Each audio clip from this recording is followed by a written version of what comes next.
Hey guys and girls, so welcome to part 96 of Let's Play Paper Wario, the ThousandYear Door. In the last episode we defeated the Shadow Sirens and Doopliss, and we made our way further into the Palace of Shadow in this little sort of platformy, puzzly type of area.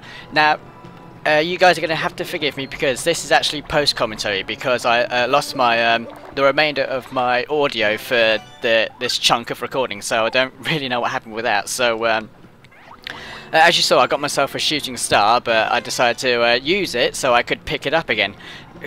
And just get some free experience points, I suppose you could say. You know, use the experience star on the Dark Wizard there, and just pick up the one that I originally discarded. So, didn't really lose anything, and obviously don't want the ruin powder, so obviously got rid of that.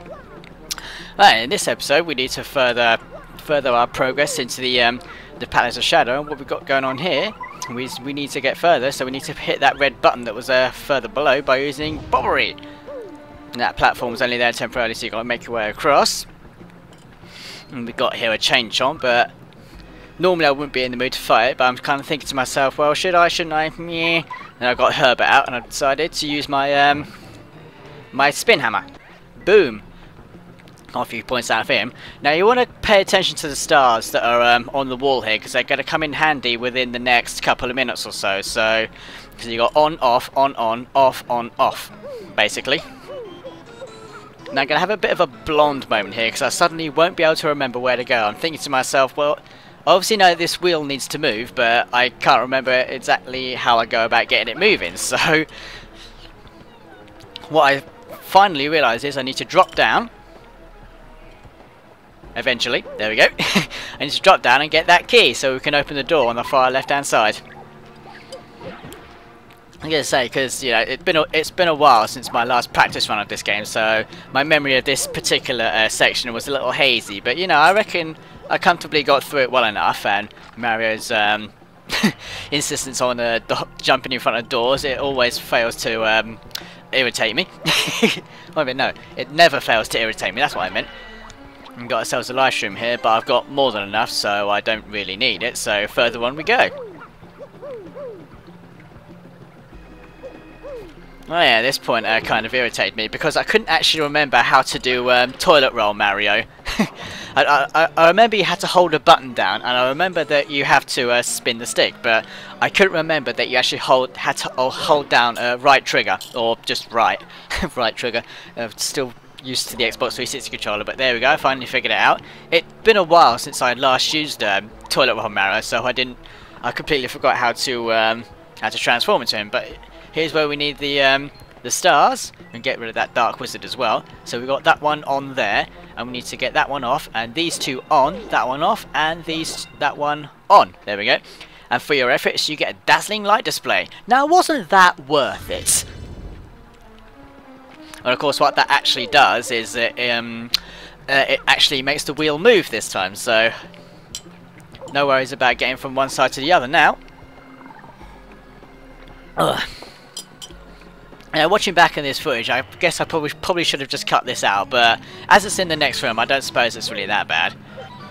I'm not really sure why I saved at this point, because I don't really save all that often. I'm quite used to playing Resident Evil and not saving too much on that, and I kind of hate it when I miss a platform, because it's sort of like in 2D games, proper 2D games. You know, you can't tell which plane you're on. So, and there we go again. If Mario was probably in full 3D, you know, jumping on the platform first time probably wouldn't be so bad. So I don't know. I'm just making excuses for it, really.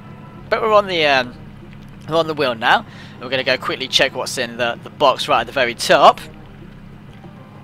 And it's another live stream, and as you can probably imagine, I'm going to not bother getting it because I've got more than enough live streams, which hopefully I don't need to use towards the end of the game, which is probably what you're going to need them for anyway, especially if you're, you know, first or second time playing this game through.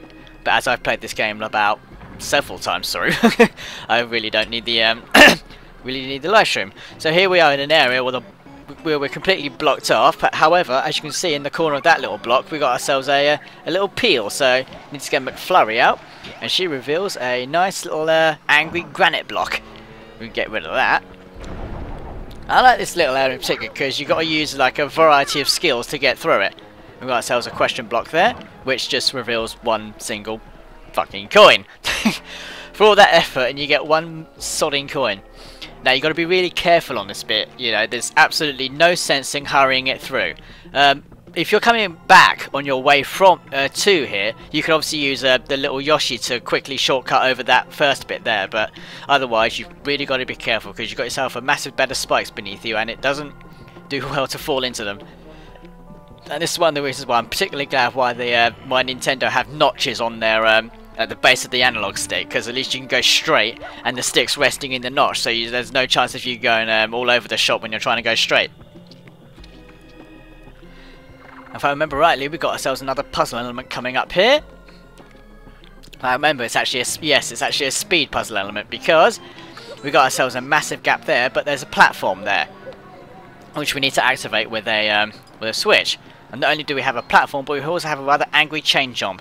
And this time I'm definitely not in the mood to fight it, so I just want to get the story going. And what I'm doing here is I'm just quickly testing how long it takes for the platform to disappear. It'll take about, I don't know, about 10 seconds to disappear, probably not even that. And so what you got to do is you got to use well,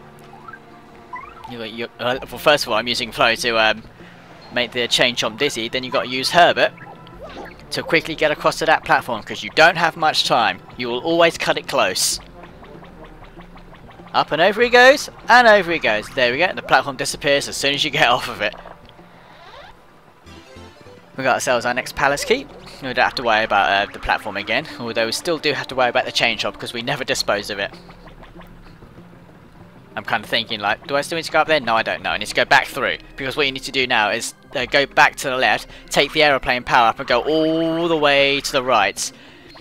As you can see there, we've got a couple of items there which are on a couple of pillars. Got another life shroom which I'm not going to pick up, and there's a shooting star which I don't need because I've already got one. Plus I've got a full inventory as well, so there's absolutely no sense in trying to pick up those two. So I'm just going to go straight to the right. I don't really need to be too careful in this bit, because I do like the fact that I just landed on the padlock. I thought that was pretty cool. Yeah, so you don't really need to fly too carefully in this, as long as you don't go all the way down. You know, you don't need to fly too accurately in that section, unless you're trying to get the life shroom or the shooting stars, in which case you do need to fly slightly carefully, and you need to fly quite accurately as well, and a slight element of guesswork in there as well. But anyway guys, yeah, this brings us to the end of the video. Join me next time, where we're going to be having quite a good time, shall we say. The next video is going to be post commentary as well, because I've still lost the audio for that. So yeah, thanks for watching guys, and take care of yourselves.